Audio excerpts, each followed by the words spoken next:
I got nostalgic this week preparing for the service today because some of my happiest memories and some of my best memories, which are not all happy, come from the time that I spent as a lay leader in my first UU congregation in Little Rock. And a lot of the work that I did during that time was around mission and vision and governance changes and strategic planning. And please don't fall asleep or start scrolling through Facebook if that sounds boring to you. The point is that today's homily gave me a chance to revisit some cherished lessons from when I was you instead of the minister. So some of the stuff I'm going to share today, conventional wisdom tells me is more of an education thing than a worship thing. But I really don't think that there's that much of a difference because you chose a teacher as your minister. So surprise, surprise, I have a slightly different take. Worship for us and for others, but in particular us who do not have a unified idea of divinity. Worship means to shape the worth of a thing. And mission and vision and purpose are at the heart of what we are shaping here. They are the why that guides the what and the how of what we do. They are the things that we have decided together are most worthy of putting at the center of our religious community. So perhaps conventional wisdom is wrong. It would not be the first time. I love that I can be wrong here, that we are constantly allowed or even expected to consider and reconsider these ultimate questions of identity and purpose. I was struck in preparation for this series that we're doing this fall when I looked at our membership numbers and discovered that of our current membership, nearly half of you have been here 3 years or less, which means that half of us have never experienced Northwoods having a settled minister, have never participated in the discernment processes of previous years, have never been part of the formal congregational conversation about who we are and what we are called to do in the world, which is one of the things that happens when a congregation is looking for a minister. So whether this is a reminder or a primer, please indulge me in sharing with you we call them the nested bowls, right? We all have maybe some nesting bowls at home that are in different sizes. But these are very particular nested bowls. The largest of the bowls is our values, our shared core values that answer what are the transcendent, timeless qualities of our religious community and what will we carry forward into the future. At Northwoods, we have discerned together that those values that are at the heart of our community are justice, compassion, gratitude, courage, and being open to possibility. And because I'm the kind of person that can't handle one of these things is not like the other things, perhaps we could reimagine being open to possibility as the quality of curiosity. Inside the bowl that holds our values are our mission and our vision. Your mission is what overarching difference are we here in the world to make? And who are we here to make that difference for? Our vision is a statement that is casting a dream of who we want to be going forward. And at Northwoods, we have both of those things. Our vision statement says, we will be a place of transformation.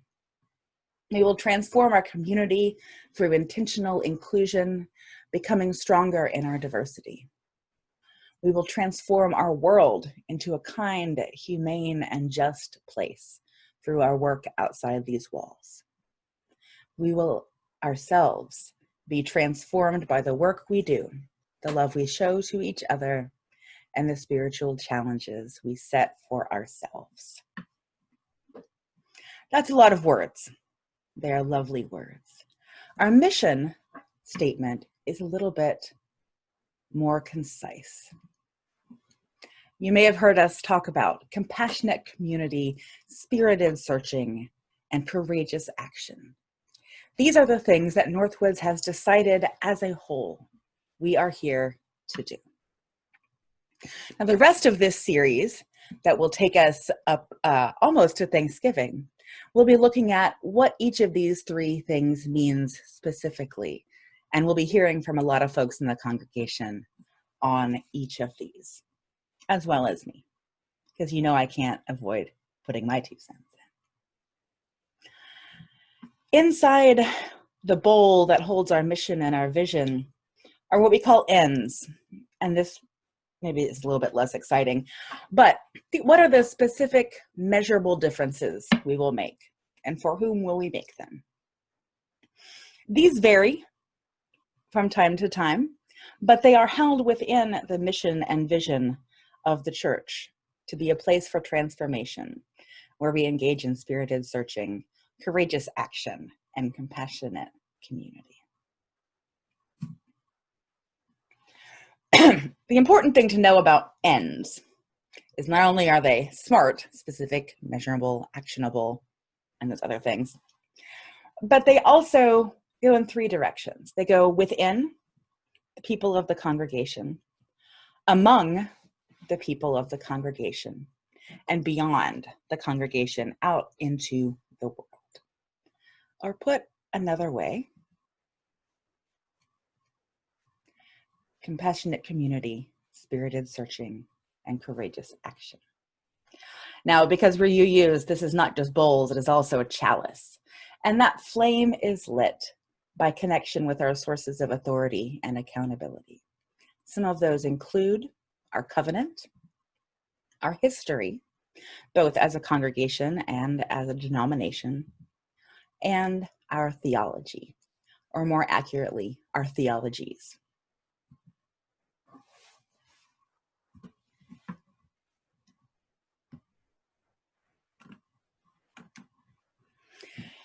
Now, we had 2 readings today in our service that were both a little bit different. 2 visions of what church is for. The first, the missional church. And I trust you all have the capacity to translate the explicitly Christian language into something that is more universal. But the missional church is outward facing.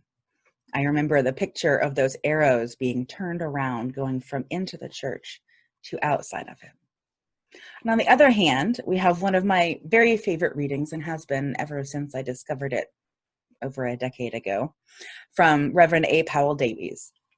And the church that he describes is more interior.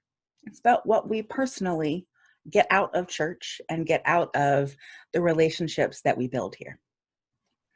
Now, as is the way of our competitive culture, these 2 are often played against each other, as though one has to win out over the other.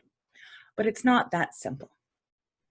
Our role as leaders of this religious community, and we are all leaders, or at least owners of both this church and our traditions.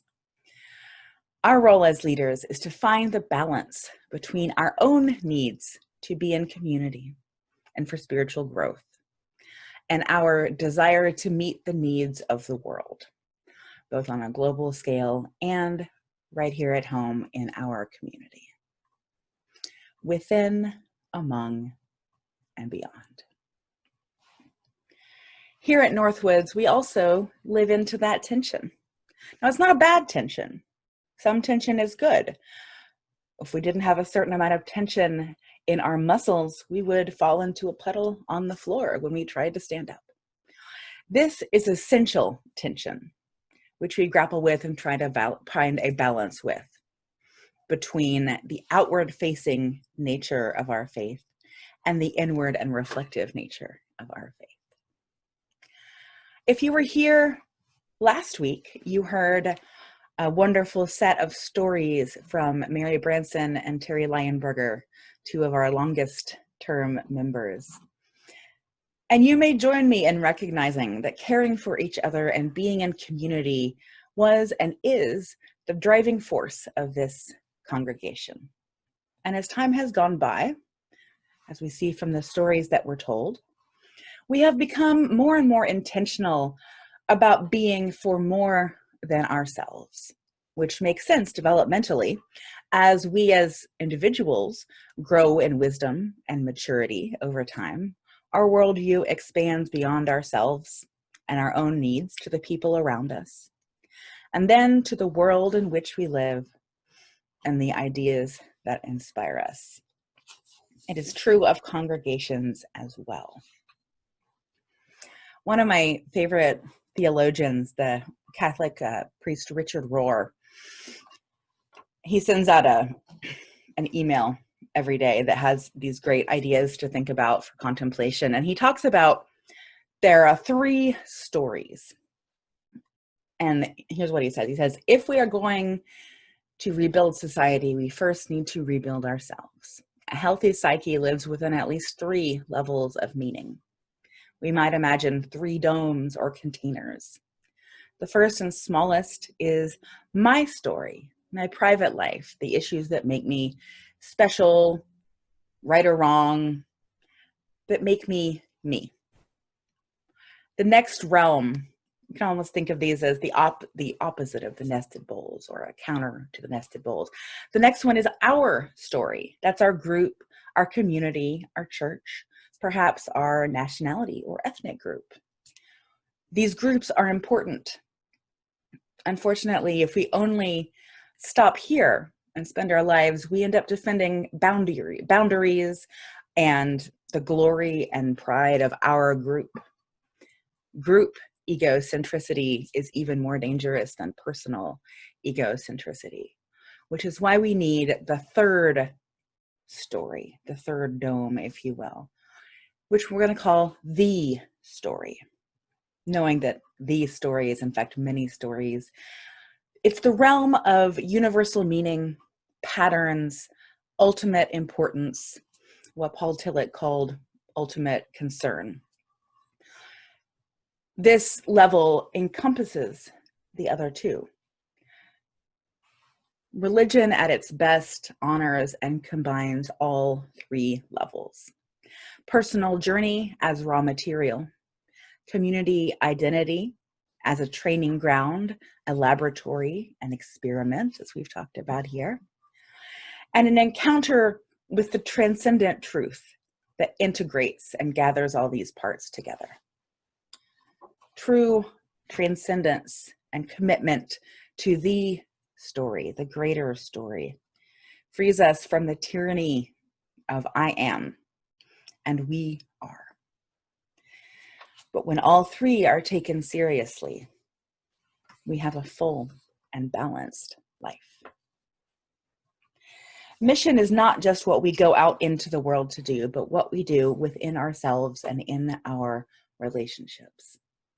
And it is born out of what we specifically, the members of Northwoods community, not the larger UU association, not any one sacred text or source of meaning, we right here.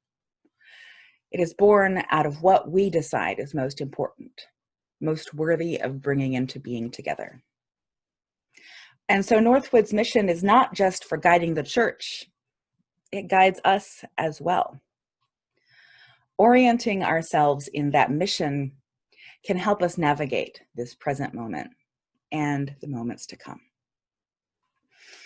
A group of colleagues were discussing what professional development looks like in their ministries this year, with our country on fire, both literally and metaphorically, amid a global pandemic.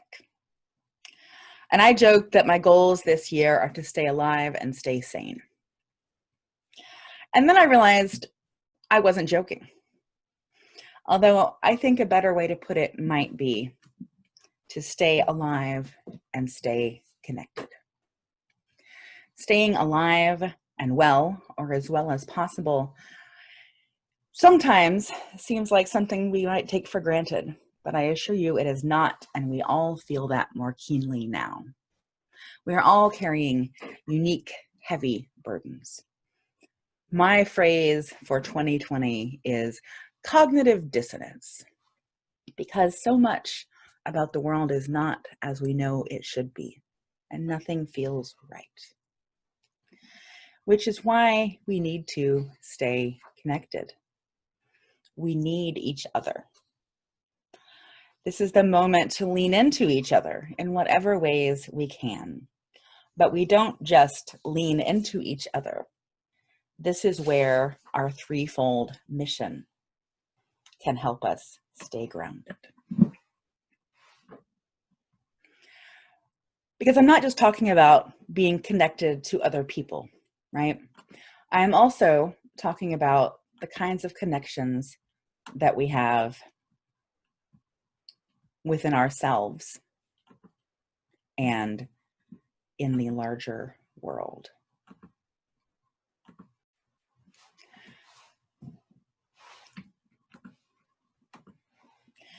First, we stay connected to ourselves. This is our spirited searching. Maybe this looks like personal spiritual practice. Maybe this looks like whatever it is that grounds you in that which is divine, sacred, ultimate. Stay connected to your people among, right, within, among, and beyond.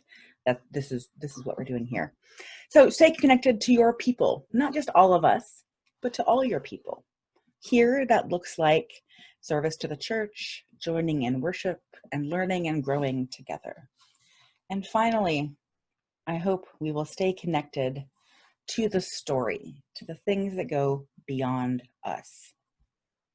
This is our work for liberation. This is building the beloved community. This is using our privilege to create change in our communities and using our own experiences of marginalization and exclusion to move us to compassion, as well as anger, because it's okay to be mad. Being a spiritual community doesn't mean all is sweetness and light, but as Mr. Rogers says, what do you do with the mad that you feel? Our mission and vision also provide an answer to that question. We are here for transformation.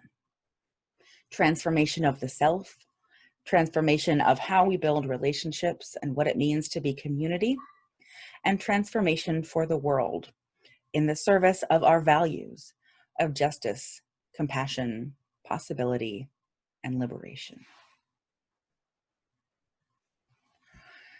Transformation, one of my very favorite definitions in the world is, transformation is change you can't come back from. And I am your minister today. I am a minister today because I realized when I was a lay leader in my home congregation, learning about mission and vision and ends and nested bowls, I realized that there was no work more worth doing than what we do here together. Those of you who know Northwoods well know that the transformation and growth that we find here and the world we seek to shape are worth it. Those of you who have only recently found this faith and community have a marvelous journey of discovery ahead of you. Whether you have been part of this community for decades or days, I invite you to keep dreaming big with me. I can't promise much in this uncertain world, but I can promise that it will be worth it.